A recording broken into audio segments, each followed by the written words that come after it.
대한민국 중부전선, 날카로운 산세가 병풍처럼 둘러싸인 이 전략적 요충지에는 육군 제7보병사단, 통칭 칠성부대가 주둔하고 있었다. 유사시 적의 심장을 향해 가장 먼저 비수를 꽂아야 하는 최정예 부대. 그곳 부대원들의 눈빛은 언제나 예리하게 벼려진 칼끝처럼 서늘한 기운을 내뿜었다. 바로 그 칠성부대에 차가운 겨울바람 한 줄기가 스며들었다. 육군 사관학교를 차석도 아닌 수석으로 졸업하고 임관식에서는 대통령상까지 수상한 명실상부 최고의 엘리트 하진우 소유가 첫 후임지로 발령받은 것이다. 반듯하게 다려진 전투복에는 미세한 구김 하나 없었고 광을 낸 전투화는 거울처럼 주위 풍경을 비췄다. 한치의 흐트러짐 없는 자세는 그가 얼마나 철두철미한 인간인지를 굳이 설명할 필요가 없게 했다. 그의 눈빛은 겨울 서리처럼 차가웠고 그 안에는 오직 규정과 원칙이라는 두 단어만이 깨지지 않는 얼음처럼 단단하게 박혀있는 듯했다. 신고합니다. 소위 하진우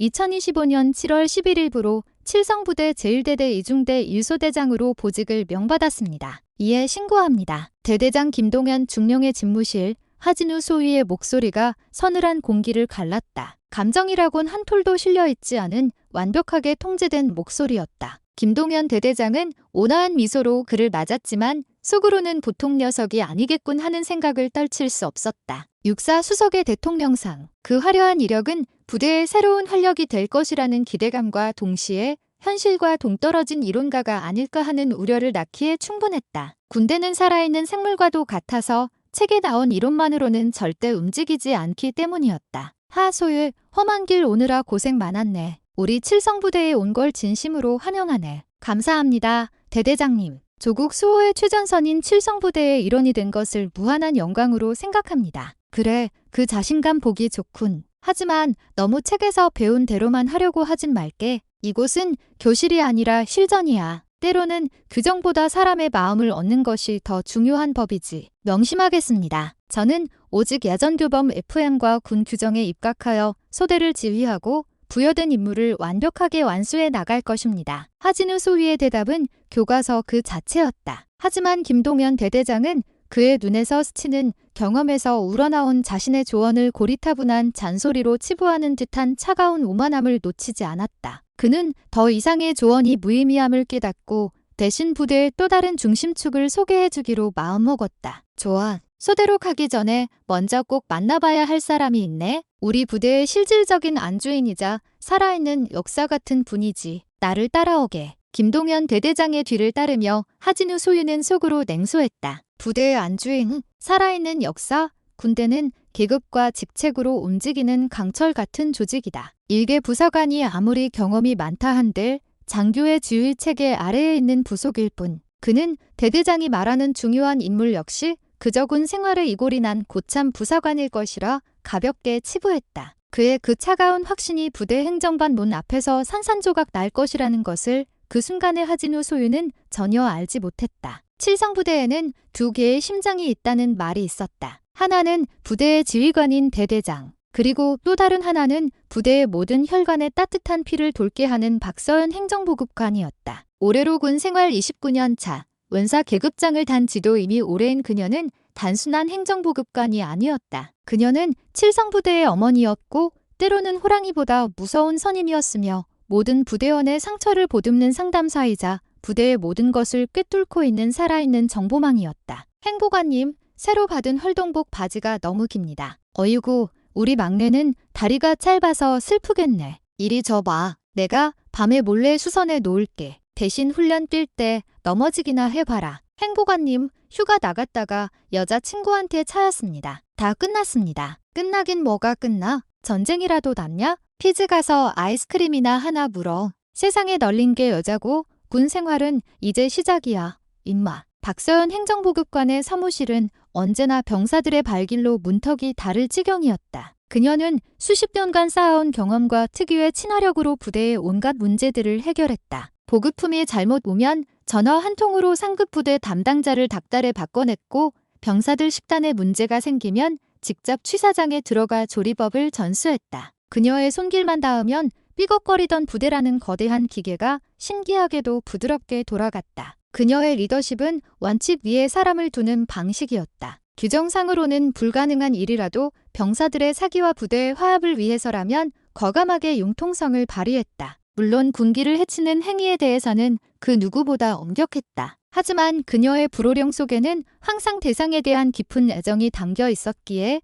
혼이 난 병사조차 그녀를 원망하지 않고 제 발로 다시 찾아와 용서를 구했다. 특히 그녀는 18년 전 전설적인 무용담의 주인공이기도 했다. 집중호우로 부대 인근 하천이 범람하여 전술도로가 유실되고 고립된 감시 초소가 완벽한 섬이 되었던 사건이었다. 통신마저 끊긴 절망적인 상황. 모두가 본부에서 발만 동동 구르고 있을 때 갓 부임한 신임 소위 한 명이 식량도 없이 초소에 남아있다는 사실을 기억해낸 것은 박서연, 당시 하사 계급의 그녀였다. 그녀는 주저없이 비상식량과 의약품을 챙겨 성난 흙탕물이 넘실대는 산길을 홀로 타기 시작했다. 박하사, 미쳤어. 당장 돌아와. 상관의 절규 어린 만류에도 그녀는 뒤돌아보지 않았다. 며칠을 굶고 공포에 질려있던 신임 소위의 눈에 흙과 비를 뒤집어 쓴 채 나타난 그녀의 모습은 마치 하늘에서 내려온 구원자 같았다. 그때 그녀가 목숨을 구해준 것만 번지르려 하던 신임 소위가 바로 현재 칠성부대를 지휘하는 김동연 대대장이었다. 이 이야기는 부대의 신화가 되어 신병 교육 자료에도 실릴 정도였고 박서연 행정보급관에 대한 부대원들의 존경과 신뢰를 반석처럼 단단하게 만들었다. 하진우 소위가 김동연 대대장을 따라 행정반에 도착했을 때 그는 바로 그 신화의 주인공과 마주했다. 박서연 행정보급관은 산더미 같은 결제 서류와 씨름하다가 인기척에 고개를 들었다. 세월의 흔적이 깃든 얼굴이었지만 그 눈빛만은 깊은 산속의 샘물처럼 맑고 힘이 있었다. 어머, 대대장님, 무슨 일로 여기까지 행차하셨습니까? 박 원사, 신임 소대장이 부임해서 인사시키려고 들렀네. 이쪽은 하진우 소위. 김동연 대대장의 소개의 하진우 소위는 기계적으로 경례했다. 하지만 그의 눈에는 여전히 의구심과 경계심이 서려 있었다. 이 사람이 그 신화의 주인공, 평범한 중면의 부사관일 뿐인데 그는 박서연 행정보급관이 부대원들의 절대적인 지지를 받고 있다는 사실을, 그리고 그녀의 비공식적인 영향력이 때로는 대대장이요, 공식적인 명령보다 더 강한 힘을 발휘한다는 사실을 아직 이해하지 못했다. 얼음과 불꽃의 만남. 칠성부대의 운명을 뒤흔들 두 사람의 첫 만남은 그렇게 서로 다른 세계에 속한 이방인들의 차가운 탐색전으로 시작되었다. 처음 뵙겠습니다. 소위 하진우입니다. 앞으로 잘 부탁드립니다. 하진우 소위의 인사는 깍듯했지만 그 안에는 명백한 선이 그어져 있었다. 그는 박서연 행정보급관을 존경해야 할 떼선배가 아닌 관리해야 할 부하로, 협력의 파트너가 아닌 통제의 대상으로 인식했다. 그의 머릿속 조직도에서 장교는 명령하는 자, 부사관은 그 명령을 수행하는 자로 명확히 구분되어 있었다. 29년의 경력도 부대의 신화도 그에게는 부차적인 참고 자료일 뿐이었다. 박서연 행정보급관은 그의 그런 오만함을 첫눈에 꿰뚫어 보았다. 수십 년간 별처럼 많은 장교들을 겪어온 그녀였다. 책에서 막 튀어나온 듯한 젊은 장교들이 품는 꿋꿋한 이상과 현실 사이의 괴리, 그리고 그로 인해 발생하는 미숙한 독선을 그녀는 너무나 잘 알고 있었다. 그녀는 특유의 시원스러운 미소로 응수했다. 하소위님, 우리 부대에 오신 걸 환영합니다. 아주 그냥 똘똘하게 생겼네. 앞으로 힘든 일 있으면 언제든 찾아와요. 이 박서연이가 해결 못할 일은 이 부대에 없으니까. 그녀의 말은 호의였지만 하진우 소위의 귀에는 월권으로 들렸다. 해결 못할 일이 없다? 마치 자신이 이 부대의 실세라도 되는 듯한 말투로군. 그는 자신의 화려한 스펙을 그녀가 모를 리 없다고 생각했다. 그녀의 호의는 자신을 길들이려는 시도, 혹은 자신의 영역을 침범하지 말라는 무언의 경고처럼 왜곡되어 들렸다. 도움받을 일은 없을 겁니다. 행보관님, 저는 제게 부여된 임무와 책임을 완수할 뿐입니다. 행보관님께서도 맡으신 보급 및 행정 업무에만 집중해 주시면 문제될 일은 없을 겁니다. 얼음장 같은 대답이었다. 선긋기의 교과서 같은 발언이었다. 순간 행정반의 공기가 설렁해졌다. 옆에 서 있던 김동연 대대장의 표정이 굳어졌다. 박서연 행정보급관은 그러나 당황한 기색 없이 여전히 호탕한 미소를 잃지 않았다. 아이고, 그럼요, 소희님. 소희님 같이 유능한 장교가 왔으니 내가 아주 편해지겠네. 허허허. 그녀는 너털웃음으로 차가운 분위기를 덮었지만 두 사람 사이에는 이미 보이지 않는 전선이 형성되고 있었다. 원칙과 규범이라는 강철 갑옷을 두른 젊은 장교와 사람과 관계라는 불꽃 같은 열정으로 부대를 품어온 베테랑 부사관. 두 사람의 신념은 결코 한 하늘 아래 공존할 수 없을 것 같았다. 그날 오후 하진우 소위는 일소대원들과의 첫 상견례 자리에서 자신의 철학을 명확히 공표했다. 나는 여러분과 친해지러 온 것이 아니다. 나는 오직 강한 소대를 만들 것이다. 나의 모든 지시는 군 규정과 야장교범에 근거할 것이다. 예외는 없다. 사적인 감정이나 편의는 일절 허용하지 않는다. 질문 있나? 소대원들은 그 자리에서 얼어붙었다. 이전 소대장의 전출 이후 잠시 맛보았던 자유는 신기루처럼 사라졌다. 그의 살벌한 선언에 감히 입을 뗄 수 있는 병사는 아무도 없었다. 오직 침묵만이 내무반을 무겁게 짓눌렀다. 그 모습을 지켜보던 부소대장 조상사는 깊은 한숨을 내쉬었다. 그는 앞으로 몰아칠 피바람을 예감했다. 그리고 그 태풍의 눈에 신임 소대장 하진우와 행정보급관 박서연이 서 있게 되리라는 불길한 예감도 함께였다. 하진우 소위의 부임은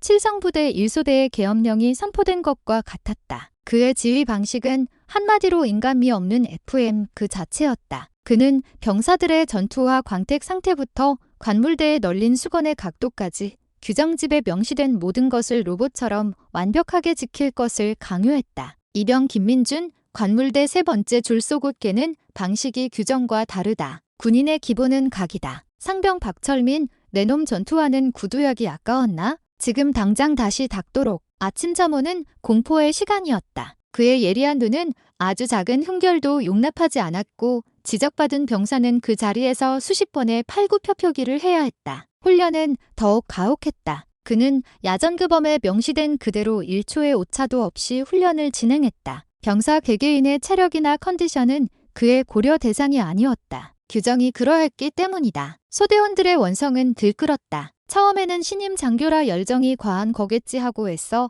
이해하려 했지만 날이 갈수록 그의 강철 통치는 병사들의 숨통을 조여왔다. 병사들은 복도 저편에서 들려오는 하진우 소위의 발소리만 들어도 심장이 철렁 내려앉을 지경이었다. 미치겠다. 진짜. 저 소대장님은 피도 눈물도 없는 것 같아. 말 한마디 잘못 뱉었다가 꼬투리 잡힐까봐 입을 뗄 수가 없다. 불만이 쌓이자 필연적으로 사고가 터져나오기 시작했다. 무리한 훈련으로 부상자가 속출했고 극심한 스트레스로 관심 병사로 분류되는 인원도 늘어났다. 소대의 분위기는 꽁꽁 얼어붙었고 선임과 후임 사이의 따뜻한 교감도 사라졌다. 부소대장인 조상사가 보다 못해 몇 번이고 조심스럽게 건의했다. 소대장님, 병사들을 너무 몰아세우시는 것 같습니다. 아이들 표정이 말이 아닙니다. 가끔은 당근도 주셔야 하지 않겠습니까? 하지만 하진우 소위의 대답은 언제나 강철처럼 차가웠다. 조상사, 군대는 유치원이 아니다. 강한 훈련만이 강한 군인을 만든다. 그것만이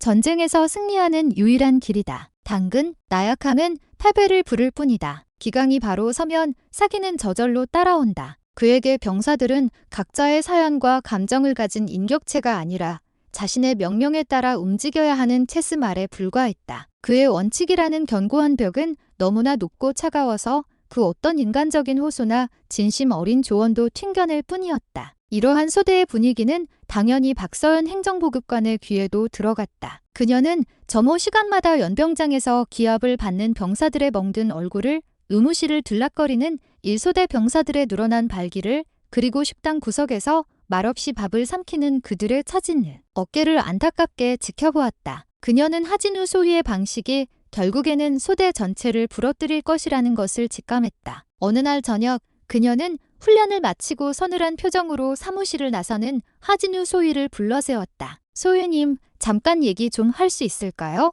용건만 간단히 하시죠. 행보관님. 여전히 가시 돋친 말투였다. 박서연은 그의 태도에 아랑곳하지 않고 말을 이었다. 요즘 1소대 아이들 얼굴에 그늘이 가득합니다. 훈련도 좋지만 아이들 마음을 좀 보듬어 주시는 건 어떻겠습니까? 주말에 다 같이 축구라도 한판 하고 제가 삼겹살이라도 좀 구워주면 됐습니다. 하진우 소위는 그녀의 말을 얼음처럼 잘랐다. 병사들과의 사적인 교류는 지휘관의 권위를 해칠 뿐입니다. 저는 그들의 친구가 되러 온 것이 아닙니다. 그들을 지휘하러 왔습니다. 행보관님은 부대의 보급과 행정이라는 본연의 임무에나 충실해 주십시오. 소대 지휘는 저의 고유 권한입니다. 그는 자신의 말을 명백한 경고로 받아들이라는 듯 박서연의 눈을 똑바로 응시하며 말했다. 그의 눈빛은 더 이상의 영역을 넘보지 말라고 말하고 있었다. 박서연은 더 이상 아무 말도 하지 않았다. 그녀는 그저 깊은 한숨과 함께 멀어져 가는 그의 뒷모습을 바라볼 뿐이었다. 강철의 벽은 생각보다 훨씬 더 두껍고 그 그림자는 너무나 차가웠다. 박서연 행정보급관의 지혜는 하루아침에 이루어진 것이 아니었다. 그것은 29년이라는 긴 세월 동안 수많은 위기와 갈등을 온몸으로 부딪히며 체득한 경험의 산물이었다. 그녀는 규정과 원칙이 만능 열쇠가 아니라는 것을 뼈저리게 알고 있었다. 때로는 규정을 넘어서는 과감한 결단이 차가운 원칙보다 더 큰 힘을 발휘하여 조직을 구하고 사람을 살린다는 것을 몸소 겪었다. 김동연 대대장을 구한 18년 전의 일은 그녀의 그런 신념을 보여주는 대표적인 사건이었다. 하지만 그 후에도 그녀의 지혜가 불꽃처럼 타올랐던 순간들은 셀 수 없이 많았다. 몇 해 전 부대에 신종 전염병이 돌았을 때였다. 격리된 병사들의 불안감이 극에 달하고 부대 전체가 공포에 휩싸였다. 상급 부대에서는 원칙에 따라 격리 지침만 하달할 뿐 뾰족한 대책이 없었다. 모두가 손을 놓고 있을 때 박서연은 방역복을 챙겨 입고 홀로 격리 병동으로 들어갔다. 행보관님, 위험합니다. 들어가지 마십시오. 의무관의 만류에도 그녀는 아랑곳하지 않았다. 그녀는 격리된 병사들 한 명 한 명의 손을 잡아주며 그들의 부모님과 직접 통화하며 안심시켰다. 그리고 자신의 인맥을 총동원해 외부에서 심리 안정에 도움이 되는 물품들을 구해다 주었다. 그녀의 살신성인 덕분에 병사들은 안정을 되찾았고 부대는 큰 혼란 없이 위기를 넘길 수 있었다. 또 한 번은 부대 인근 마을과 토지 문제로 심각한 갈등을 빚은 적이 있었다. 법과 규정대로라면 군의 주장이 명백히 옳았지만 마을 주민들의 반발은 거셌다. 법무관까지 나서서 설득했지만 대화는 평행선만 달릴 뿐이었다. 그때도 나선 것은 박서연이었다. 그녀는 법조항 대신 막걸리 한 마를 사들고 마을 회관을 찾아갔다. 그리고는 아무 말 없이 마을 어르신들의 술잔을 채우고 굳은 일을 도우며 며칠을 보냈다. 그녀의 진심의 마음을 연 마을 어르신들은 마침내 군의 입장을 이해해 주었고 갈등은 의외로 쉽게 해결되었다. 그녀는 법보다 강한 것이 마음이고 원칙보다 중요한 것이 관계라는 것을 알고 있었던 것이다. 이처럼 박서연의 방식은 언제나 사람에서 시작하여 사람으로 귀결되었다. 그녀에게 부대원들은 관리해야 할 부품이 아니라 함께 울고 웃으며 보듬어야 할 자식들이었다. 하진우 소위가 부임한 후 그녀는 다시 한번 과거의 기억들을 떠올렸다. 젊은 시절의 김동연 대대장, 그리고 수많은 시행착오를 거치며 진짜 군인으로 성장해갔던 풋내기 장교들의 모습이 하진우 소위의 모습과 겹쳐 보였다. 그들 역시 처음에는 책에서 배운 대로 원칙대로만 하려다 수많은 벽에 부딪히고 깨지곤 했다. 저 차가운 강철도 언젠가는 뜨거운 불을 만나야 진짜 명검이 되는 법이지. 박서연은 하진우 소유와의 갈등을 피할 생각이 없었다. 오히려 그녀는 이 갈등이 그가 진정한 지휘관으로 거듭나기 위해 반드시 겪어야 할 당금질이라고 생각했다. 그녀는 그가 스스로 단단한 껍질을 깨고 나올 때까지 묵묵히 기다려주기로 마음먹었다. 다만 그 과정에서 불꽃에 대는 병사들이 너무 큰 상처를 입지 않도록 자신이 기꺼이 방패가 되어줘야겠다고 다짐할 뿐이었다. 그녀의 깊은 마음을 알 리 없는 하진우 소위는 오늘도 어김없이 연병장에서 기합을 받는 병사들을 차가운 눈으로 내려다보며 자신의 방식만이 옳다고 굳게 믿고 있었다. 지혜의 불꽃은 바로 곁에서 타오르고 있었지만 오만한 젊음은 그 빛을 보지 못한 채 얼음의 성에 스스로를 가두고 있었다. 시간이 흐를수록 하진우 소위와 박서연 행정보급관 사이의 골은 더욱 깊어져 마치 건널 수 없는 강처럼 변해갔다. 두 사람의 갈등은 이제 일소대를 넘어 부대 전체 간부들의 술자리 안주거리가 되었다. 하진우 소위는 노골적으로 박서연의 업무 방식에 제동을 걸며 그녀의 권위를 깎아내렸다. 행보관님, 이번에 보급된 혹한기용 양말의 보온제 함량이 군 규격보다 5% 미달입니다. 규정은 사소한 것에서부터 무너지는 법입니다. 전량 반품하고 규격에 맞는 제품으로 재보급을 요청하십시오. 소위님, 그건 납품업체 사정으로 함량이 조금 미달된 대신 착용감을 개선한 신제품입니다. 아이들 사이에서는 오히려 반응이 더 좋습니다. 어차피 이중으로 신을 텐데 굳이 안 됩니다. 규정은 규정입니다. 1%의 오차도 용납할 수 없습니다. 하진우 소위의 강경한 태도에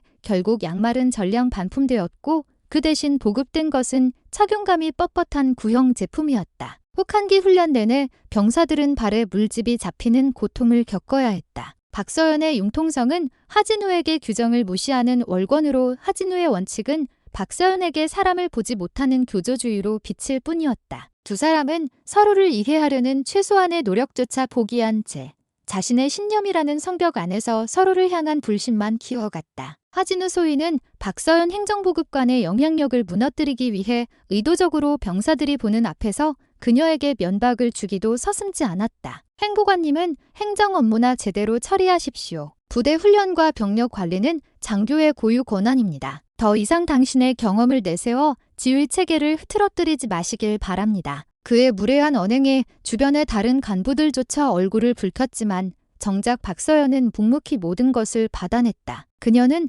분노하거나 맞서 싸우는 대신 그저 안타까운 눈으로 그를 바라볼 뿐이었다. 그녀의 그런 태도는 하진우 소위를 더욱 미치게 만들었다. 그는 그녀의 침묵을 자신에 대한 무시 혹은 자신을 애송이로 취급하는 행위로 받아들였다. 나를 육사 수석 출신 장교가 아닌 애들 장난감으로 보는군. 좋다. 누가 옳은지 끝까지 가보자. 그의 마음속에는 비뚤어진 승부욕과 질투심이 독초처럼 자라나고 있었다. 그는 박서연 행정보급관을 꺾고 자신의 방식이 절대적으로 옳다는 것을 증명하고 싶었다. 그녀가 부대원들로부터 받는 존경과 신뢰를 송두리째 빼앗아 오직 자신만이 이 부대의 진정한 지휘관임을 인정받고 싶었다. 이러한 불화의 기운은 부대 전체를 병들게 했다. 병사들은 두 사람의 눈치를 보며 자불안석이었고 간부들 사이에서도 원칙파와 경험파로 편이 갈려 보이지 않는 알력이 생겨났다. 김동현 대대장은 이 모든 상황을 심각하게 지켜보고 있었다. 그는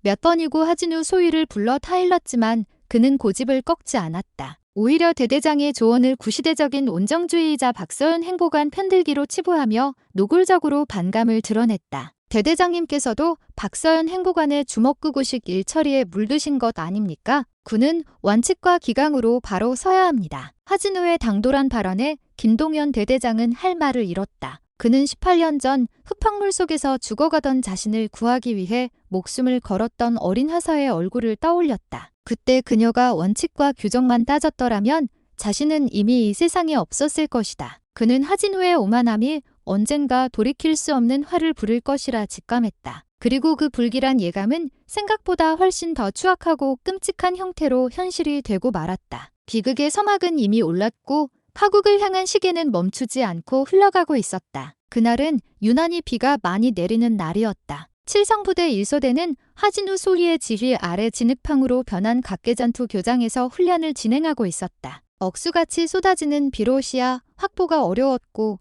바닥은 미끄러워 한 걸음 떼기도 힘들었다. 경험 많은 부소대장 조상사는 훈련 중지를 건의했다. 소대장님, 날씨가 너무 좋지 않습니다. 이런 날은 훈련을 강행하다가 안전사고가 발생할 수 있습니다. 비가 잦아들 때까지 잠시 대기하시는 것이 좋겠습니다. 하지만 하진우 소위는 그의 건의를 코웃음쳤다. 조상사, 적은 비가 온다고 공격을 멈추지 않는다. 오히려 이런 악천후를 이용해 기습할 것이다. 실전과 같은 훈련만이 우리의 생존을 보장한다. 훈련은 예정대로 속행한다. 그의 고집을 꺾을 수는 없었다. 결국 1소대원들은 불안한 마음을 안고 진흙탕 교장으로 향했다. 그리고 우려는 현실이 되었다. 장애물 통과 훈련 중 미끄러운 외나무 다리를 건너던 이일병이 균형을 잃고 아래로 떨어지는 사고가 발생했다. 왁 비명 소리의 훈련은 즉시 중단되었다. 급히 달려가 보니 이일병은 허리를 붙잡고 극심한 고통을 호소하고 있었다. 그의 얼굴은 흙과 비에 범벅이 된 채 하얗게 질려 있었다. 문제는 여기서부터 시작되었다. 규정상 훈련 중 부상자가 발생하면 즉시 의무대에 보고하고 군의관의 지시에 따라 후송 절차를 밟아야 했다. 하지만 폭우로 인해 통신망에 장애가 생겼고 대대 본부와의 무선 교신이 계속해서 실패했다. 치익 여기는 독수리 하나, 치익 본부 응답하라. 하진우 소위는 초조하게 무전기를 붙잡고 있었지만 돌아오는 것은 지지직거리는 잡음뿐이었다. 시간은 흐르고 이일병의 상태는 점점 더 나빠 보였다. 그는 식은땀을 흘리며 신음하기 시작했다. 소대장님, 이러다 큰일 나겠습니다. 일단 저희끼리라도 빨리 이일병을 의무실로 옮겨야 합니다. 허리를 다친 것 같습니다. 조상사가 다급하게 외쳤다. 하지만 하진우 소위는 망설였다. 안 된다. 상급 부대의 지시 없이 환자를 임의로 이동시키는 것은 명백한 절차 위반이다. 교신이 될 때까지 기다린다. 절차가 사람 목숨보다 중요합니까? 지금 이일병 상태를 보십시오. 척추라도 다쳤으면 어쩌시렵니까? 이러다 평생 못 걸을 수도 있습니다. 내 명령에 불복하는 건가? 조상사. 하진우 소유는 버럭 소리를 질렀다. 그의 머릿속은 오직 절차와 보고 체계라는 단어로 가득 차 있었다. 그는 이 상황에서 규정을 어기면 나중에 받게 될 문책이 두려웠고 자신의 판단이 틀렸음을 인정하고 싶지 않은 오기가 뒤섞여 이성적인 판단력을 상실하고 있었다. 바로 그때 훈련장 순찰을 나왔던 박서연 행정보급관이 현장에 도착했다. 그녀는 이일병의 상태를 보자마자 사태의 심각성을 직감했다. 그녀는 하진우 소유와 조상사가 옥신각신하는 것을 보고 주저없이 외쳤다. 지금 뭐 하는 거야? 당장 들것 만들어서 엮고 뛸 준비해. 내가 책임질 테니까. 그녀는 주변 병사들에게 소리치며 자신의 판초의를 벗어 이일병의 몸을 감쌌다. 그녀의 단호하고 침착한 목소리에 우왕좌왕하던 병사들은 일사불란하게 움직이기 시작했다. 행보관님, 이건 명백한 규정 위반이자 지휘체계 무시입니다. 당장 그만두지 않으면 상부에 보고하겠습니다. 하진우 소유가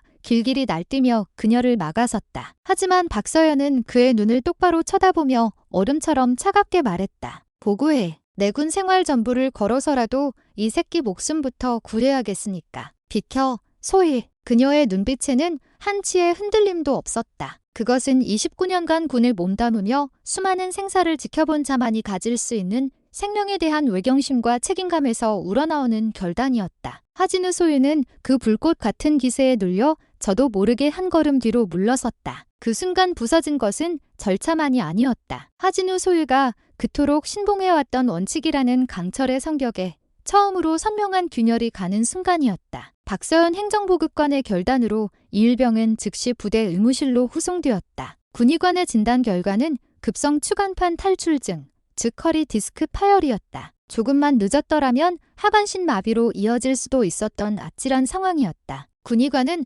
박서연의 신속한 판단과 후송이 최악의 상황을 막았다며 그녀에게 공을 돌렸다. 이 사실은 삽시간에 부대 전체에 퍼져나갔다. 병사들은 역시 박서연 행정보급관이라며 그녀의 결단력을 칭송했다. 반면 규정만 따지다 병사를 평생 불구로 만들 뻔한 하진우 소위를 향한 비난과 경멸의 목소리가 높아졌다. 그의 리더십은 땅에 떨어졌고 소대원들조차 그를 불신과 혐오의 눈으로 바라보기 시작했다. 하진우 소위는 참을 수 없는 모멸감과 배신감에 휩싸였다. 그는 자신이 옳다고 믿었다. 절차를 지키려 했을 뿐이다. 하지만 결과적으로 그는 부하를 위험에 빠뜨린 무능하고 냉혈한 지휘관이 되었고 박서연은 또다시 부대의 영웅이 되었다. 모든 것이 그녀의 계략대로 흘러간 것만 같았다. 자신을 짓밟고 자신의 권위를 찬탈하기 위해 의도적으로 자신과 대립각을 세운 것이라는 뒤틀린 망상에 사로잡혔다. 감히 부사관 따위가 나를 가지고 놀아. 그의 마음속에서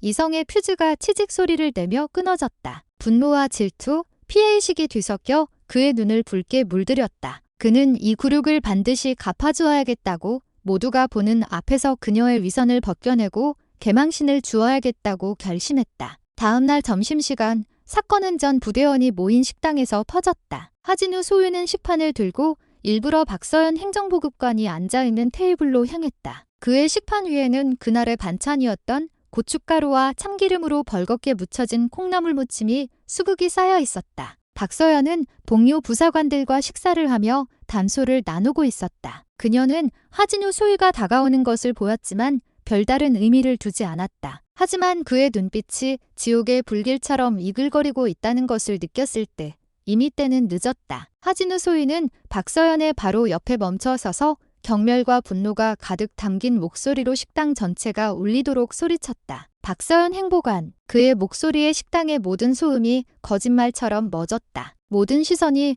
두 사람에게로 향했다. 당신이 이 부대의 여왕이라도 되는 줄 아는 모양인데 착각하지 마시오. 당신은 그저 늙은 부사관일 뿐이야. 감히 장교의 고유 권한인 지휘에 개입하고 규정을 무시하며 군기를 흐트러뜨리는 것을 더 이상 용납하지 않겠소. 그리고 그는 모두가 경악하는 가운데 식판 위에 있던 콩나물 무침을 손으로 한 움큼 쥐더니 그대로 박서연의 머리 위로 쏟아부었다. 박서연은 아무런 저항도 하지 못했다. 고춧가루와 참기름에 범벅이 든 콩나물 가닥들이 그녀의 머리카락과 얼굴, 그리고 군복 위로 처참하게 들러붙고 흘러내렸다. 식당 안은 극심한 충격으로 숨소리 하나 들리지 않았다. 병사들은 믿을 수 없다는 표정으로 굳어버렸고 간부들은 경악하여 자리에서 벌떡 일어났다. 한 젊은 장교가 수십 년간 군에 헌신해온 자신들의 어머니이자 대선배인 부사관에게 모두가 보는 앞에서 짐승만도 못한 모욕을 준 것이다. 하진우 소위는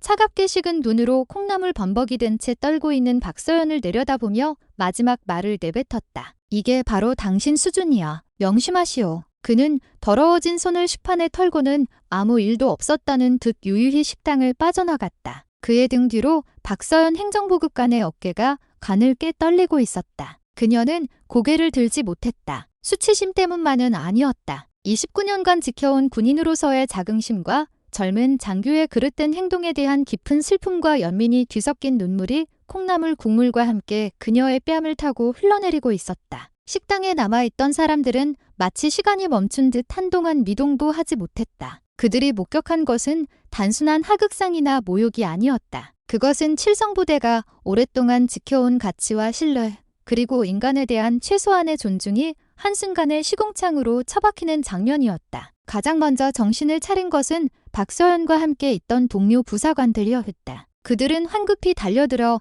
그녀를 부축하고 휴지를 뽑아 머리와 얼굴에 들러붙은 콩나물을 떼어내 주었다. 박 원사, 괜찮나? 저 개만도 못한 새끼가. 분노에 찬 욕설이 터져나왔다. 피가 끓는 눈들이 하진우 소유가 사라진 식당 입구를 향했다. 병사들은 감히 소리내어 분노를 표출하지는 못했지만 그들의 얼굴에는 경멸과 적대심이 역력했다. 그들에게 박서연은 단순한 행정보급관이 아니었다. 입대에서 모든 것이 두렵고 서러울 때 따뜻한 욕 한마디로 위로해주고 힘들 때마다 기댈 등을 내어주던 어머니 같은 존재였다. 그런 그녀가 당한 모욕은 곧 자신들이 당한 모욕과도 같았다. 박서연은 동료들의 부축을 받으며 힘겹게 자리에서 일어났다. 그녀는 끝내 고개를 들지 않았다. 그녀는 자신을 걱정스럽게 바라보는 수백 개의 눈동자를 마주할 자신이 없었다. 그녀는 조용히 식당을 빠져나와 자신의 사무실로 향했다. 텅 빈 사무실에 들어선 그녀는 문을 잠그고 나서야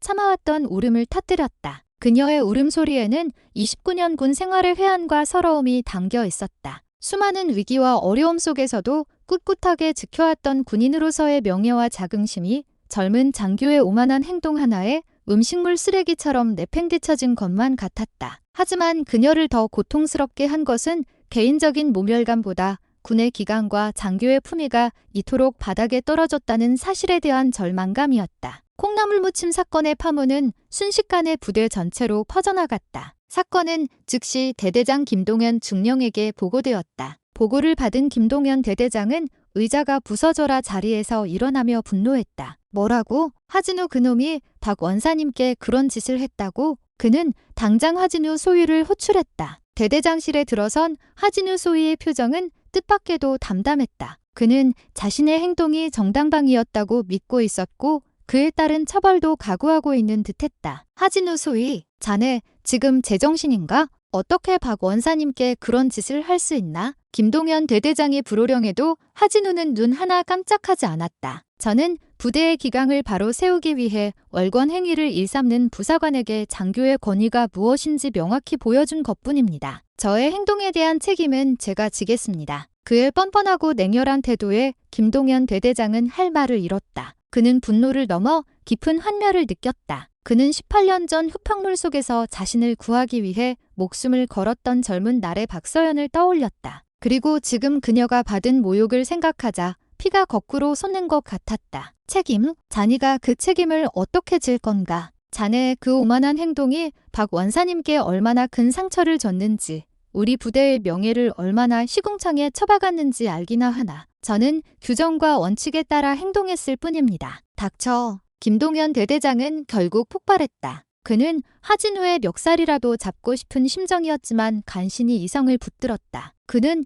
이 사건이 더 이상 대대급에서 처리할 수 있는 수준을 넘어섰다고 판단했다. 이것은 한 개인의 일탈이 아니라 군 전체의 기강과 관련된 중차대한 문제였다. 그는 떨리는 손으로 수화기를 들었다. 이 사건을 상급 부대인 군단에 정식으로 보고하기로 결심한 것이다. 그는 이것이 하진우라는 오만한 젊은 장교를 바로잡을 수 있는 유일한 방법이자 박서연 행정보급관의 짓밟힌 명예를 회복시켜줄 수 있는 최소한의 도리라고 생각했다. 칠성부대 상공에는 무거운 침묵과 분노가 뒤섞인 폭풍전야의 기운이 감돌고 있었다. 그리고 그 폭풍의 눈은 이제 막 수화기 너머로 사건의 전말을 보고받고 있을 한 사람, 칠성부대가 속한 제후군단의 군단장을 향하고 있었다. 칠성부대로부터 약 70km 떨어진 제후군단 사령부. 군단장 집무실의 공기는 시베리아의 겨울처럼 얼어붙어 있었다. 책상 앞에는 산처럼 거대한 사내가 미동도 없이 서서 창밖의 산맥을 응시하고 있었다. 그의 어깨에 빛나는 세 개의 별.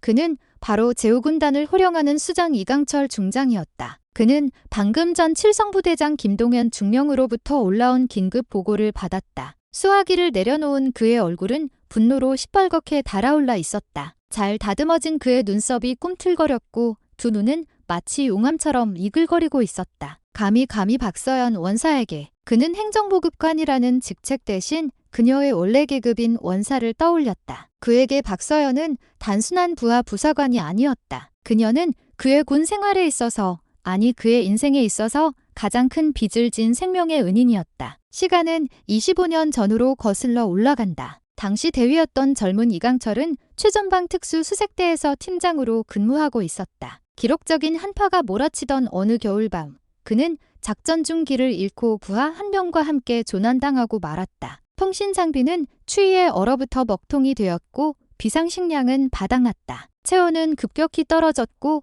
죽음의 그림자가 바로 턱 밑까지 다가왔다. 그때 기적처럼 그들을 찾아낸 것이 바로 갓 임관한 풋내기 하사였던 박서연이었다. 그녀는 앞이 보이지 않는 눈보라를 뚫고 자신의 몸만 한 구급낭을 짊어진 채 몇 시간을 헤매어 그들을 찾아냈다. 그녀가 건네준 뜨거운 물 한 모금과 낡은 담요 한 장이 없었다면 지금의 군단장 이강철은 존재하지 않았을 것이다. 그는 그때 박서연의 모습을 잊을 수가 없었다. 자신보다 어리고 가녀린 부하의 손을 꼭 잡고 정신 차리십시오. 우리가 살아야 남겨진 전우들도 살 수 있습니다. 라며 악을 쓰던 그 강인하고 당찼던 모습을. 그랬던 그녀가 이제 갓 소위 계급장을 단 애송이에게, 그것도 모든 병사들이 보는 앞에서 콩나물 무침 세례를 받는 끔찍한 모욕을 당했다는 사실을 그는 도저히 믿을 수가 없었다. 분노가 피를 타고 흘러 심장을 태울 것 같았다. 하진우 소위 육사 수석의 대통령상이라. 그는 하진우 소위의 인적 사항을 읊조리며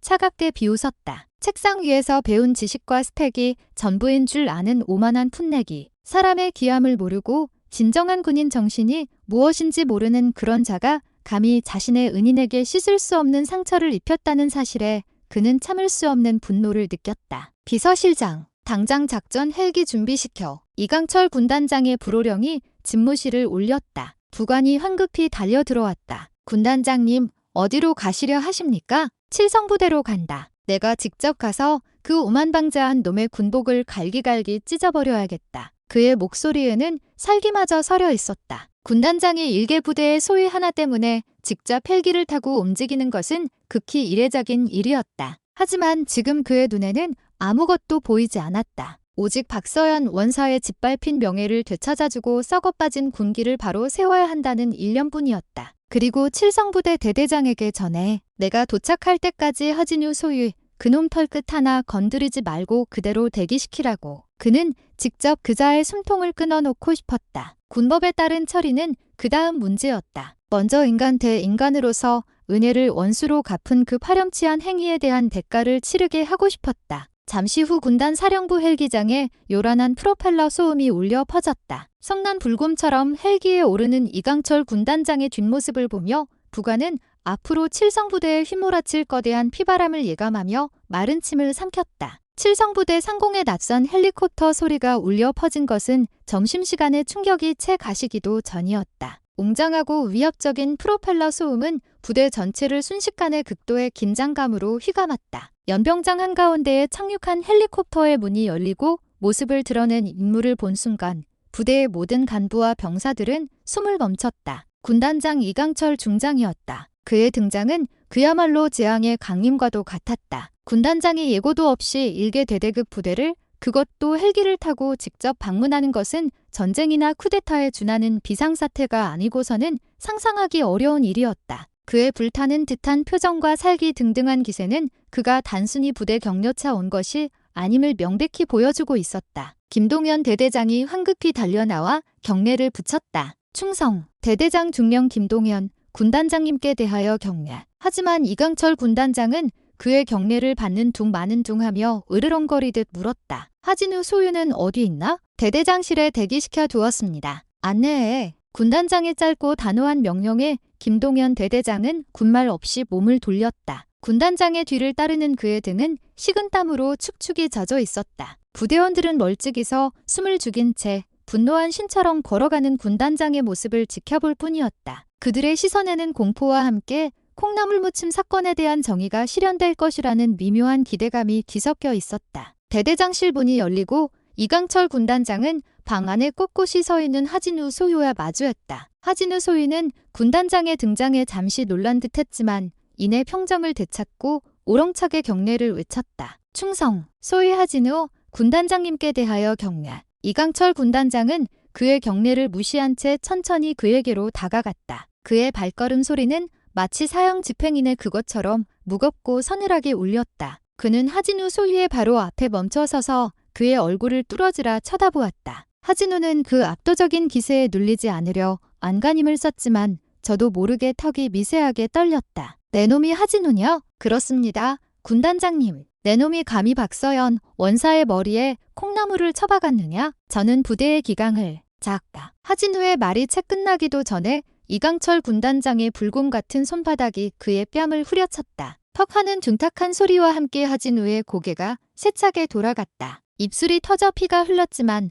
그는 비명조차 지르지 못했다. 내 놈 따위가 감히 군의 기강을 입에 올려? 내 놈이 군인 정신에 대해 뭘 안다고. 군단장의 분노는 거기서 그치지 않았다. 그는 하진우 소유의 멱살을 움켜쥐고 그대로 벽으로 밀어붙였다. 내 놈이 대통령상을 받았든 육사를 수석으로 졸업했든 내 알 바 아니다. 하지만 군인으로서 지켜야 할 최소한의 도리와 인간으로서 가져야 할 기본적인 예의도 없는 놈은 내 군대의 장교로 인정할 수 없다. 그리고 그는 김동연 대대장과 부관이 경악하는 가운데 믿을 수 없는 행동을 했다. 그는 하진우 소위의 가슴에 달린 소위 계급장을 한 손으로 움켜쥐고는 그대로 뜯어내버렸다. 전투복이 찢어지는 소리와 함께 하진우 소위의 가슴에서 소위 계급장이 처참하게 떨어져 나갔다. 내 놈은 이 군복을 입을 자격이 없다. 내 놈이 그토록 신봉하는 규정과 원칙. 좋다. 내가 오늘 내 군인이 지켜야 할 진짜 원칙이 무엇인지 내 놈 뼈속에 직접 새겨주마. 이강철 군단장은 찢어진 계급장을 바닥에 내던지며 으르렁거렸다. 그의 눈은 피처럼 붉게 충혈되어 있었다. 하진우 소위는 난생 처음 느껴보는 공포와 수치심에 온몸을 떨었다. 그가 그토록 자랑스러워했던 군복이 그의 자존심의 상징이었던 계급장이 한순간에 갈기갈기 찢겨 나간 것이다. 심판의 칼날은 그렇게 가장 잔혹하고 무자비한 방식으로 하진우 소위의 오만한 자존심을 베어버렸다. 군단장님, 그만하십시오. 이러시면 안 됩니다. 김동연 대대장이 황급히 달려들어 이강철 군단장을 말렸다. 군단장이 장교의 계급장을 강제로 뜯어내는 행위는 폭행을 넘어 군의 근간을 흔드는 심각한 문제로 비화될 수 있었다. 하지만 이강철 군단장은 그를 뿌리치며 포효했다. 비켜. 이놈은 더 이상 내 부하가 아니다. 그의 분노는 좀처럼 사그라들 기미를 보이지 않았다. 그는 바닥에 주저앉아 떨고 있는 하진우 소위를 경멸스럽게 내려다보며 말을 이었다. 내 놈이 모욕한 박서연 원사님이 어떤 분인지 내 놈이 알기나 하나? 하진우 소위는 대답할 수 없었다. 그에게 박서연은 그저 자신의 권위에 도전하는 골치 아픈 늙은 부사관일 뿐이었다. 내 놈이 지금 그 자리에 서서 숨을 쉴 수 있는 건 내 놈이 입고 있는 그 군복과 이 나라가 존재하는 건 바로 박서연 원사님 같은 분들의 보이지 않는 헌신과 희생 덕분이란 말이다. 군단장의 외침에 김동연 대대장은 고개를 숙였다. 18년 전 홍수로 고립된 지 피해서 자신을 구해준 박서연의 모습이 눈앞에 선했다. 그는 군단장의 분노가 어디에서 비롯된 것인지 어렴풋이 짐작할 수 있었다. 25년 전 내가 내 놈보다 어린 대위였을 때 눈보라 속에서 조난당해 얼어 죽어가고 있었다. 이강철 군단장은 떨리는 목소리로 과거의 이야기를 꺼내기 시작했다. 그의 목소리는 분노와 함께 깊은 슬픔과 회한에 젖어 있었다. 모두가 수색을 포기하고 죽은 목숨이라 단정했을 때 눈보라를 뚫고 나를 찾아온 사람이 바로 당시 박서연 하사였다. 자신의 목숨을 걸고 나 같은 놈을 구하기 위해 그 지옥 같은 눈밭을 헤치고 온 사람이란 말이다. 충격적인 고백이었다. 하진우 소위는 물론 김동연 대대장조차 처음 듣는 이야기였다. 군단장과 박서연 행정보급관 사이에 그런 깊은 인연이 있었다는 사실을 아는 사람은 부대 내에 아무도 없었다. 그때 박 하사가 아니었다면 지금의 나도 이 군단장 계급장도 없었다. 그녀는 내게 단순한 부하가 아니라 내 목숨을 빚진 생명의 은인이다. 그의 눈가에 이슬이 맺혔다. 성난 불곰 같던 그의 모습은 온데간데였고 은인을 지키지 못했다는 자책감과 슬픔에 잠긴 한 사내의 모습만이 남아있었다. 그런 분에게 내 놈이 감히 콩나물 무침을 쳐박아. 이강철 군단장의 목소리가 절규처럼 터져나왔다. 그는 더 이상 말을 잇지 못하고 거친 숨을 몰아쉬었다. 모든 진실이 밝혀지는 순간이었다. 하진우 소위는 그제야 자신이 얼마나 끔찍하고 돌이킬 수 없는 짓을 저질렀는지 깨달았다. 그는 단순히 한 부사관에게 모욕을 준 것이 아니었다. 그는 한 군대의 지휘관이 평생의 은인으로 여기는 사람의 가슴에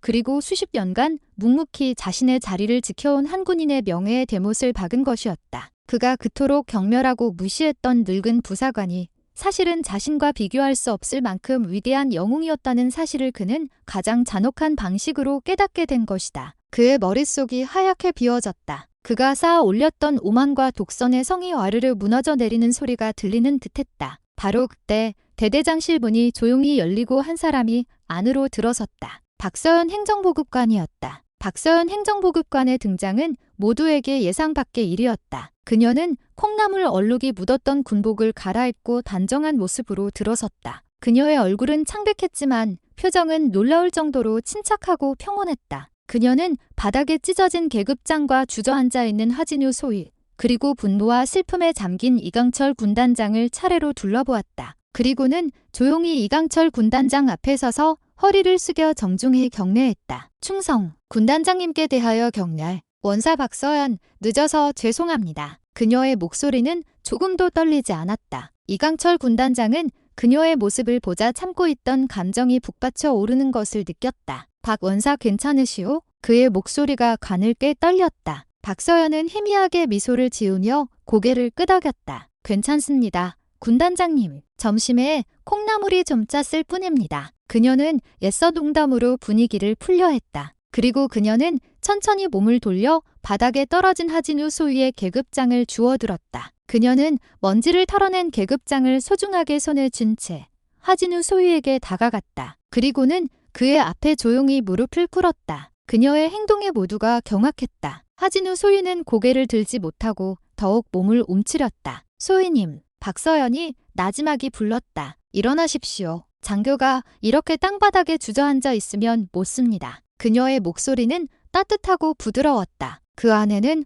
어떤 원망이나 질책도 담겨 있지 않았다. 하진우 소위는 천천히 고개를 들었다. 그의 눈에는 굵은 눈물방울이 맺혀 있었다. 그는 자신에게 모욕을 당한 그녀가 자신을 용서하려는 듯한 이 상황을 도저히 이해할 수 없었다. 왜 이러십니까? 저를 벌하십시오. 저는 벌을 받아 마땅한 놈입니다. 그의 목소리는 눈물에 젖어 심하게 떨렸다. 박서연은 그의 눈을 똑바로 바라보며 말했다. 벌은 제가 주는 게 아닙니다. 소위님 스스로에게 주시는 겁니다. 그녀는 손에 든 계급장을 그의 가슴에 다시 달아주려는 듯 손을 뻗었다. 하지만 찢어진 전투복에 계급장을 달 수는 없었다. 그녀는 대신 그의 손을 잡아 그 안에 계급장을 쥐어주었다. 이 계급장의 무게를 오늘 일을 통해 배우셨으리라 믿습니다. 진정한 군인의 명예는 어깨에 단 쇠붙이가 아니라 가슴에 품은 전우를 향한 진심에서 나온다는 것을 잊지 마십시오. 그리고 그녀는 자리에서 일어나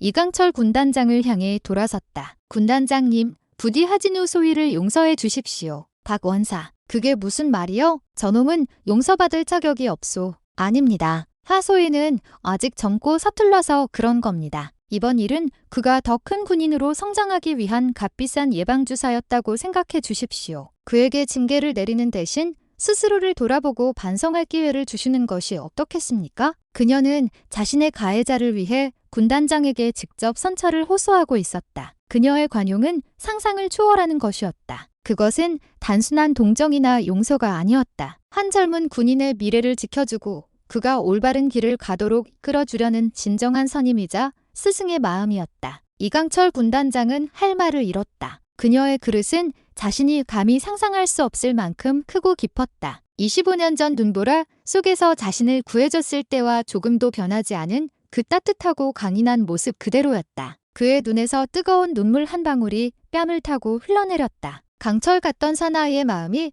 그녀의 진심 앞에 속절없이 녹아내리는 순간이었다. 그는 하진우 소희를 향한 분노를 거두고 박서연을 향해 깊이 고개를 숙였다. 알겠소, 박 원사. 당신의 뜻대로 하겠소. 그것은 군단장이 부사관에게 보내는 경의의 표시였다. 계급을 넘어선 인간, 대인간으로서의 깊은 존경심의 표현이었다. 그 모습을 지켜보던 하진우 소희는 더 이상 참지 못하고 어린아이처럼 소리내어 울기 시작했다. 그의 울음은 자신의 오만함에 대한 참회이자 자신을 용서해준 거대한 사랑에 대한 감사의 눈물이었다. 그날 이후 하진우 소희는 그림자처럼 지냈다. 그는 며칠 동안 자신의 방에 틀어박혀 스스로를 돌아보는 시간을 가졌다. 그는 자신의 과거를 처절하게 반성했다. 육사수석, 대통령상이라는 화려한 명패에 취해 얼마나 오만했는지 책에서 배운 원칙만이 전부인 줄 알고 얼마나 많은 사람들의 가슴에 대못을 박았는지, 그리고 자신이 얼마나 어리석고 미숙했는지를 뼈저리게 깨달았다. 특히 박서연 행정보급관의 얼굴이 떠오를 때마다 그는 견딜 수 없는 죄책감에 몸서리쳤다. 자신에게 씻을 수 없는 모욕을 당하고도 오히려 자신을 위해 무릎을 꿇고 용서를 빌어준 그녀의 모습은 그의 영혼에 깊은 낙인처럼 새겨졌다. 그는 그녀에게 평생 갚아도 다 갚지 못할 마음의 빚을 졌다고 생각했다. 며칠 후 그는 큰 결심을 하고 박서연의 사무실을 찾아갔다. 문 앞에서 한참을 망설이던 그는 심호흡을 하고 문을 두드렸다. 들어와요. 안에서 들려오는 익숙한 목소리에 그의 심장이 쿵 내려앉았다. 그는 문을 열고 안으로 들어섰다. 박서연은 평소와 다름없이 서류 작업을 하고 있었다. 그녀는 하진우를 보고도 놀란 기색 없이 희미하게 미소를 지어 보였다. 하진우는 그녀의 책상 앞에 부동자세로 서서 아무 말도 하지 못했다. 죄송합니다라는 말이 목구멍까지 차올랐지만 차마 입 밖으로 나오지 않았다. 그 어떤 사죄의 말로도 자신의 죄를 씻을 수 없을 것 같았다. 그가 입을 열지 못하고 머뭇거리자 박서연이 먼저 입을 열었다. 밥은 먹었어? 소인일? 너무나 평범하고 일상적인 질문이었다. 그 질문에 그동안 억지로 눌러왔던 하진우의 감정이 다시 한번 터져나왔다. 그는 그 자리에 털썩 무릎을 꿇고 흐느끼기 시작했다. 행보관님, 제가 죽을 죄를 지었습니다. 죄송합니다. 정말 죄송합니다. 그는 고개를 들지 못한 채 용서를 빌었다. 박서연은 조용히 자리에서 일어나 그에게 다가와 그의 어깨를 가만히 다독여 주었다. 일어나. 사내 자식이 자꾸 무릎 꿇는 거 아니야. 그녀는 그를 일으켜 세워 의자에 앉혔다. 그리고는 따뜻한 믹스 커피 한 잔을 타서 그의 손에 쥐어주었다. 이미 다 지난 일이야. 마음에 담아두지 마. 사람은 누구나 실수하는 거고 특히 젊을 땐 더 그래. 중요한 건 그 실수를 통해 뭘 배우느냐 하는 거지. 하지만 저는 행보관님께 용서받을 자격이 없습니다. 용서는 내가 하는 게 아니라고 말했잖아. 소희님 스스로가 자신을 용서하고 앞으로 어떻게 행동하느냐에 달린 거야. 진짜 사죄는 입으로 하는 게 아니라 행동으로 보여주는 거라고. 그녀의 말은 그의 가슴에 깊이 박혔다. 그는 커피 잔을 든 채 한참을 말이 없다가 결심한 듯 고개를 들었다. 행보관님, 저에게 가르침을 주십시오. 제가 무엇을 잘못했는지, 앞으로 어떻게 해야 하는지, 진짜 군인이 되는 법을 가르쳐 주십시오. 그의 눈빛은 진지했다. 그 안에는 더 이상 오만함이나 독선이 아닌 배움에 대한 진실한 갈망이 불꽃처럼 타오르고 있었다. 박서연은 그의 변화를 느끼고 조용히 고개를 끄덕였다. 내가 가르칠 게 뭐 있겠어. 그저 내가 29년간 군 생활하면서 몸으로 배운 것들을 조금 나눠줄 수는 있겠지. 하지만 가장 중요한 건 소희님 스스로가 병사들 마음속으로 들어가는 거야. 그놈들 눈으로 세상을 보고 그놈들 마음으로 아픔을 느끼려고 노력해봐. 리더십은 머리로 하는 게 아니라 가슴으로 하는 거니까. 그날 이후 하진우 소희는 박서연 행정보급관의 최고령 학생이 되었다. 그는 틈만 나면 그녀를 찾아가 조언을 구했고 그녀는 자신의 경험과 지혜를 아낌없이 나눠주었다. 그는 더 이상 규정과 원칙만을 내세우지 않았다. 대신 병사 한 명 한 명의 이름을 외우고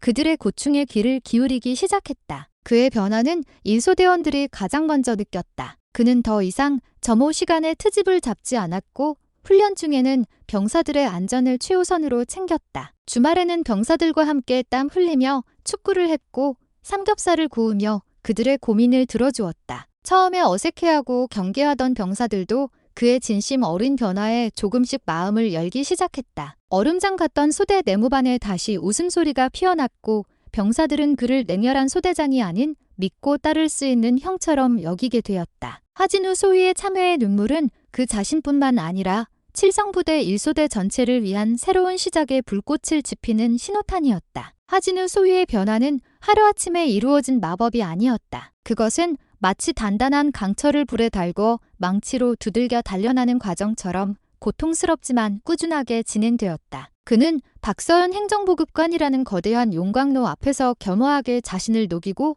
모든 것을 처음부터 다시 배우기 시작했다. 그는 더 이상 행정반을 자신의 지휘와는 무관한 지원 부서로 여기지 않았다. 오히려 그는 행정반을 부대의 모든 혈관이 모이는 심장부로 인식하기 시작했다. 그는 박서연이 어떻게 산더미 같은 서류를 처리하면서도 병사들의 사소한 보급품 문제까지 일일이 챙기는지 유심히 관찰했다. 그녀가 낡은 보급 대장을 뒤져가며 한 명의 병사에게 꼭 맞는 방한화를 찾아내고 휴가 나가는 병사의 주머니에 몰래 여비를 찔러주는 모습을 보며 그는 진정한 보급이란 물건을 나눠주는 것이 아니라 마음을 나눠주는 것임을 깨달았다. 그는 박서연을 따라 부대 곳곳을 누볐다. 취사장에 들러서는 조리병들의 노고를 치하하고 정비고에서는 기름때 묻은 정비병들의 손을 맞잡았다. 그는 그동안 자신이 얼마나 좁은 시야에 갇혀 있었는지, 소대장이라는 자신의 직책 너머에 얼마나 많은 사람들의 헌신이 부대를 지탱하고 있었는지를 비로소 보게 되었다. 가장 큰 변화는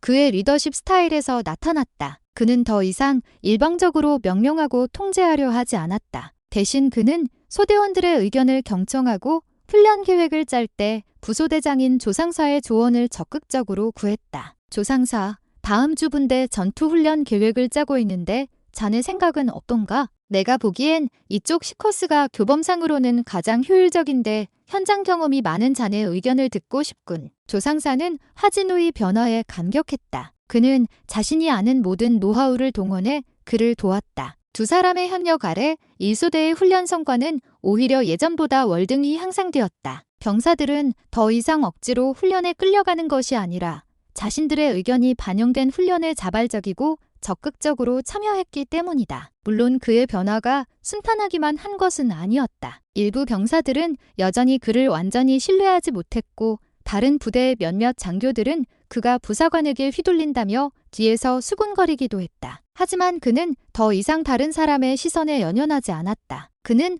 오직 자신의 소대원들과 자신에게 가르침을 주는 박서연 행정보급관만을 바라보았다. 어느 추운 겨울밤, 전술훈련 중이던 한 병사가 저체온증으로 쓰러지는 아찔한 사고가 발생했다. 통신망은 불통이었고 의무 헬기를 부를 수도 없는 상황이었다. 모두가 발만 동동 구르고 있을 때 하진우 소위가 나섰다. 그는 주저없이 자신의 전투조끼와 방한 의피를 벗어 병사에게 입히고는 그를 등에 업고 논 쌓인 산길을 달리기 시작했다. 소대장님, 위험합니다. 병사들이 소리치며 말렸지만 그는 뒤돌아보지 않았다. 그의 머릿속에는 오직 내 부하를 살려야 한다는 생각뿐이었다. 그의 모습 위로 25년 전 눈보라를 뚫고 이강철 군단장을 구했던 젊은 날의 박서연의 모습이, 그리고 18년 전 흑팍물을 해치며 김동현 대대장을 구했던 그녀의 모습이 겹쳐 보였다. 그는 마침내 병사를 업고 본부까지 달려오는 데 성공했다. 그의 온몸은 땀과 눈으로 범벅이 되어 있었지만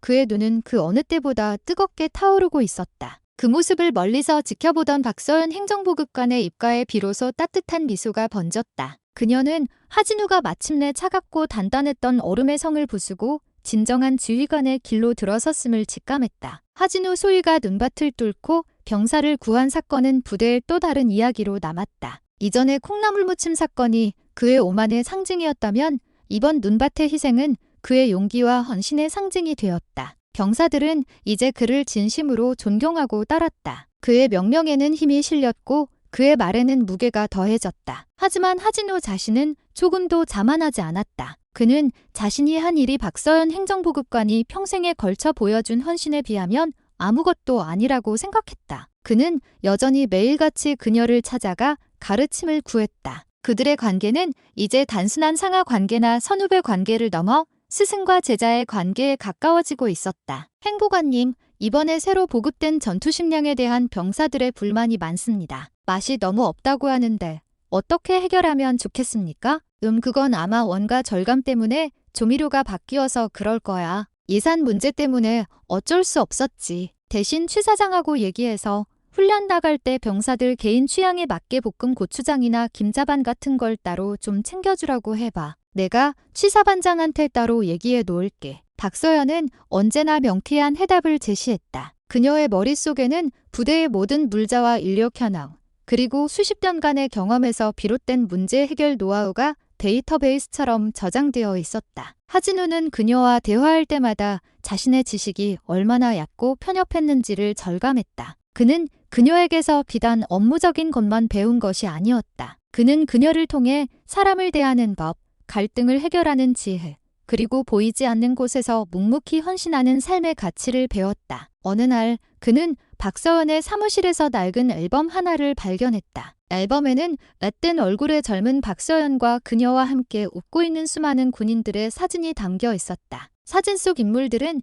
계급도 나이도 제각각이었지만 모두 한 가족처럼 다정해 보였다. 이분들은 다 누구십니까? 하진우의 질문에 박서연은 사진을 들여다보며 아련한 미소를 지었다. 다 내 새끼들이지. 지금은 다들 전역해서 사회에서 제 몫을 하고 있거나 다른 부대에서 훌륭한 군인으로 복무하고 있겠지. 그녀는 사진 한 장 한 장을 가리키며 그들의 이야기를 들려주었다. 사고뭉치였지만 정이 많았던 김일병, 노래를 잘해서 부대 행사를 도맡았던 이상병, 저녁 후에 작은 식당을 차리겠다고 입버릇처럼 말하던 박하사. 그녀는 수백 명에 달하는 전역자들의 이름과 얼굴, 그리고 그들의 사소한 이야기까지 모두 기억하고 있었다. 하진우는 가슴이 뭉클해지는 것을 느꼈다. 그는 비로소 그녀가 왜 칠성부대의 심장이라 불리는지, 그녀의 힘이 어디에서 나오는지를 깨달았다. 그녀의 힘은 계급이나 직책이 아니라 수많은 사람들과 맺어온 깊은 관계와 기억에서 비롯된 것이었다. 그는 자신의 소대원들을 떠올렸다. 자신은 과연 그들의 이름과 얼굴 외에 그들의 꿈과 아픔에 대해 얼마나 알고 있을까? 그는 아직도 갈 길이 멀다는 것을 느꼈다. 그날 이후 그는 자신의 수첩에 소대원들의 인적 사항뿐만 아니라 그들의 장래 희망, 가족 관계, 고민거리 등을 꼼꼼히 기록하기 시작했다. 그는 박서연이라는 거대한 스승의 발자취를 따라 한 걸음 한 걸음 진정한 리더의 길을 걷고 있었다. 혹독했던 겨울이 가고 칠성부대에도 따스한 봄이 찾아왔다. 얼어붙었던 땅이 녹고 파릇파릇한 새싹이 돋아나듯 부대의 분위기도 한결 부드럽고 활기차게 변해 있었다. 그 변화의 중심에는 하진우 소유와 일소대가 있었다. 하진우 소유의 리더십 아래 일소대는 부대 내에서 가장 단결력이 강하고 전투력이 뛰어난 소대로 거듭났다. 그들은 각종 훈련과 경연 대회에서 연장연승을 거두었고 하면 된다는 자신감과 활기로 가득 찼다. 하진우는 더 이상 병사들을 다그치거나 몰아붙이지 않았다. 그는 그들의 잠재력을 믿고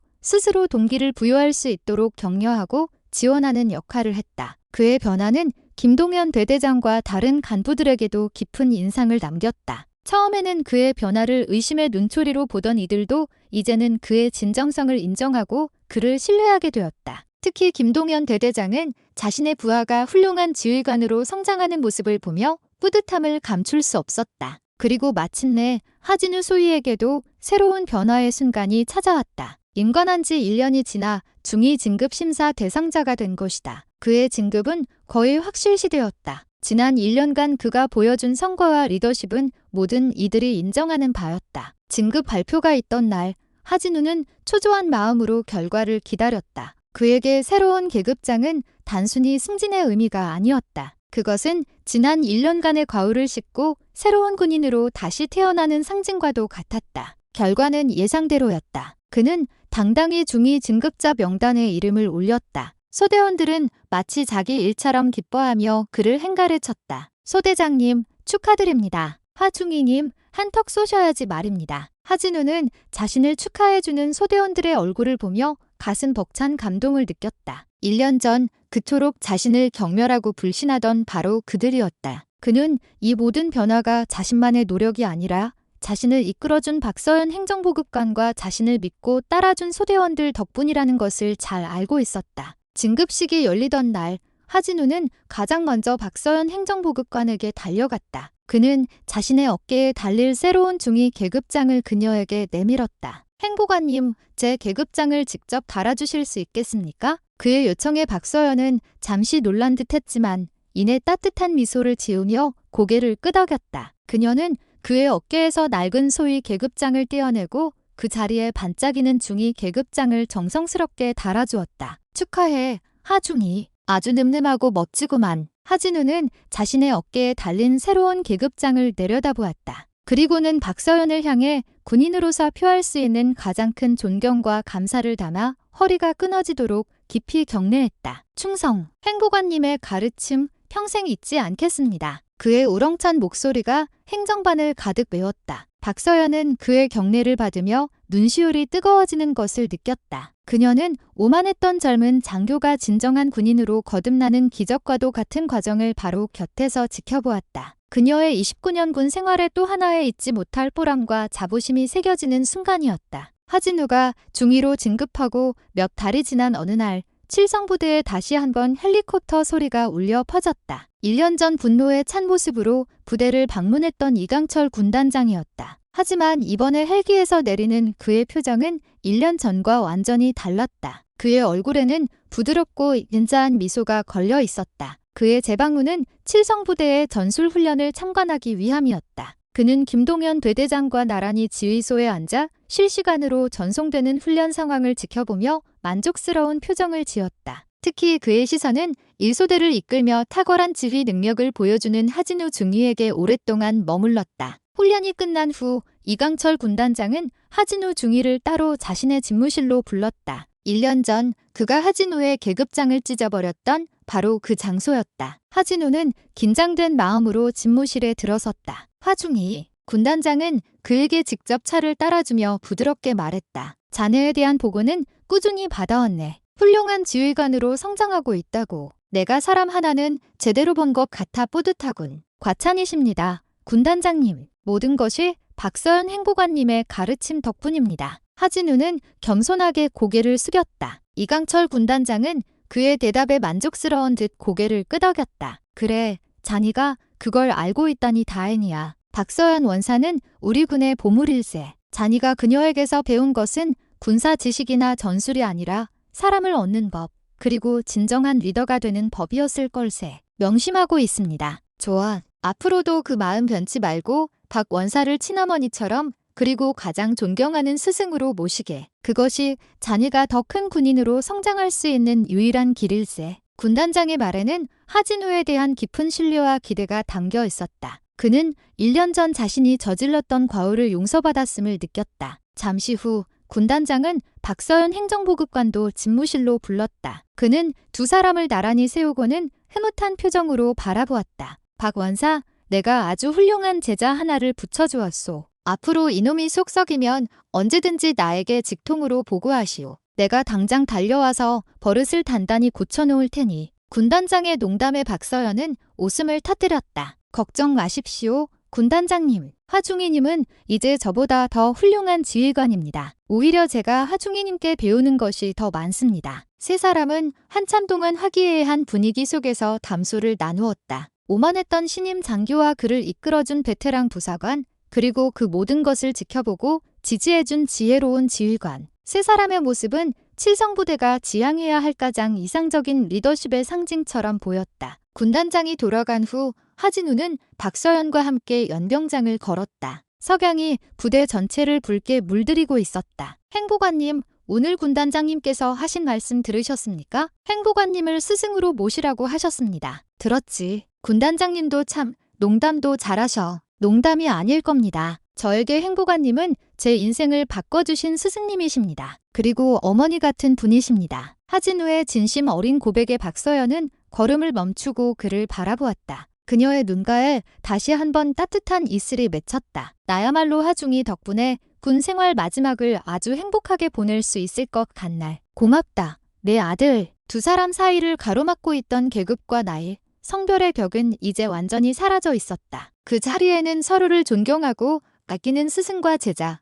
그리고 어머니와 아들의 따뜻한 정만이 남아 있었다. 시간은 흘러 하진우 중위가 칠성부대에 온 지 2년이 지났다. 그는 이제 부대에서 가장 신망받는 지휘관 중 한 명이 되어 있었다. 그의 일소대는 여전히 최강의 전투력을 자랑했고 그의 리더십을 배우려는 후배 장교들의 발길이 끊이지 않았다. 박서연 행정보급관은 여전히 칠성부대의 심장으로서 자신의 자리를 묵묵히 지키고 있었다. 하지만 예전과 달라진 점이 있다면 이제 그녀에게는 든든한 아들이자 동반자인 하진우 중위가 있다는 것이었다. 두 사람은 부대의 크고 작은 일들을 함께 의논하고 해결해 나갔다. 그들의 완벽한 호흡은 칠성부대를 더욱 강하고 단결된 부대로 만들었다. 콩나물 무침 사건은 이제 부대에서 전설처럼 회자되는 이야기가 되었다. 신병들이 들어올 때마다 고참들은 그 이야기를 들려주며 진정한 군인 정신과 리더십이 무엇인지 가르쳤다. 하진우는 그 이야기가 나올 때마다 부끄러움에 얼굴을 붉히면서도 자신의 과오를 숨기지 않았다. 그는 자신의 실수를 통해 후배들이 같은 잘못을 반복하지 않기를 바랐다. 그러던 어느 날 박서연 행정보급관의 전역 소식이 전해졌다. 30년의 군 생활을 명예롭게 마치고 이제 군복을 벗게 된 것이다. 부대 전체가 아쉬움에 휩싸였다. 그녀 없는 칠성부대는 상상할 수 없었기 때문이다. 그녀의 전역식 날, 부대원들은 그녀를 위해 성대한 환송연을 열어주었다. 김동현 대대장은 감사패를 전달하며 눈물을 글썽였고 병사들은 직접 만든 플래카드를 들고 그녀의 이름을 연호했다. 저녁식의 마지막 순서, 하진우 중위가 부대원을 대표하여 송사를 낭독했다. 우리의 영원한 행보관님, 그리고 저의 스승님이자 어머니이신 박서연 원사님, 오늘 우리는 당신을 떠나보내는 것이 아닙니다. 당신께서 우리에게 심어주신 사랑과 헌신의 정신을 가슴에 새기고 당신의 전설을 계속 이어나갈 것을 약속드립니다. 그의 목소리는 떨리고 있었지만 그 안에는 슬픔을 넘어선 굳은 다짐과 결의가 담겨 있었다. 그는 박서연이 자신에게 가르쳐준 모든 것을 앞으로 자신의 남은 군 생활 동안 실천하며 살아갈 것이라고 맹세했다. 송사가 끝나고 그는 박서연에게 다가가 마지막 경례를 올렸다. 박서연은 그의 경례를 받으며 그의 어깨를 힘껏 두드려 주었다. 잘 해낼 거라 믿는다. 하중이, 아니 미래의 대한민국 육군을 이끌어갈 훌륭한 장군. 그녀의 말은 예언처럼 들렸다. 박서연 행정보급관은 부대를 떠났지만 그녀의 정신은 칠성부대에 영원히 살아 숨 쉬었다. 그녀가 남긴 사랑과 헌신의 씨앗은 하진우라는 훌륭한 토양에 뿌리를 내렸고 이제 무성한 숲을 이루어 부대 전체를 지키는 든든한 버팀목이 되어주고 있었다. 전설은 끝나는 것이 아니라 그렇게 또 다른 전설로 이어지고 있었다. 에필로그, 강철의 심장. 몇 년의 세월이 더 흘렀다. 한미연합사령부, 한 젊은 소령이 유창한 영어로 미군 장성들 앞에서 브리핑을 하고 있었다. 그는 바로 하진우였다. 그는 칠성부대를 떠난 후에도 승승장구하며 군내에서 가장 촉망받는 전략가로 성장했다. 그의 탁월한 능력과 따뜻한 리더십은 모든 이들의 귀감이 되었다. 브리핑이 끝나고 한 미군 사성 장군이 그에게 다가와 악수를 청하며 물었다. 메이저하, 당신의 리더십은 매우 인상 깊었소. 당신을 이끈 위대한 멘토라도 있었던 겁니까? 질문을 받은 하진우는 잠시 먼 곳을 바라보며 생각에 잠겼다. 그의 머릿속에는 한 사람의 얼굴이 선명하게 떠올랐다. 30년 된 낡은 군복을 입고 언제나 호탕한 미소를 짓던 그녀의 얼굴이었다. 그는 빙그레 웃으며 대답했다. 네, 있었습니다. 그녀는 제게 계급이나 직책이 아니라 가슴으로 사람을 얻는 법을 가르쳐 주셨습니다. 그녀는 차가운 강철 심장을 가진 저를 뜨거운 심장을 가진 진짜 군인으로 만들어주신 분입니다. 그의 대답에 미군 장성은 고개를 끄덕이며 깊은 감명을 받은 표정을 지었다. 그날 저녁 하진우는 차를 보러 한적한 시골 마을로 향했다. 마을 어귀에는 서연의 콩나물 국밥이라는 작은 간판이 걸려 있었다. 그는 식당 마당에서 콩나물을 다듬고 있는 한 중년 여성을 발견하고 차에서 내려 달려갔다. 어머니, 그를 발견한 박서연이 활짝 웃으며 그를 맞았다. 그녀는 군복을 벗고 평범한 식당 주인의 모습이었지만 그녀의 따뜻한 눈빛과 시원스러운 미소는 조금도 변하지 않았다. 어이구, 우리 아들, 예고도 없이 어떻게 왔어? 어머니 뵈러 오는데 예고가 어디 있습니까? 마침 근처에 출장이 있어서 들렀습니다. 콩나물 국밥 한 그릇 주십시오. 두 사람은 마루에 앉아 뜨거운 콩나물 국밥을 나눠 먹으며 그동안의 밀린 이야기를 나누었다. 하진우는 자신이 군대에서 겪은 일들을 신나게 이야기했고 박서연은 어머니의 마음으로 그의 이야기를 들어주었다. 석양이 지고 하늘의 별이 하나둘 떠오르기 시작했다. 하진우는 문득 하늘을 올려다보며 말했다. 어머니, 제가 오늘 미군 장군에게 어머니 이야기를 했습니다. 제 인생을 바꾼 위대한 스승이 있었다고요. 별소리를 다 한다. 내가 뭘 가르쳤다고. 국밥이나 식기 전에 먹어. 박서연은 쑥스러운 듯 핀잔을 주었다. 아닙니다. 어머니는 제게 모든 것을 가르쳐 주셨습니다. 그리고 앞으로도 제 마음속에 영원한 군단장님이실 겁니다. 하진우는 진심을 담아 말했다. 그의 말에 박서연의 눈가가 다시 한번 촉촉이 젖어들었다. 두 사람은 말없이 밤하늘의 별을 바라보았다. 수많은 별들처럼 그들이 함께 만들어온 시간과 기억들이 밤하늘을 가득 채우고 있었다. 차가운 강철 같던 젊은 장교의 심장을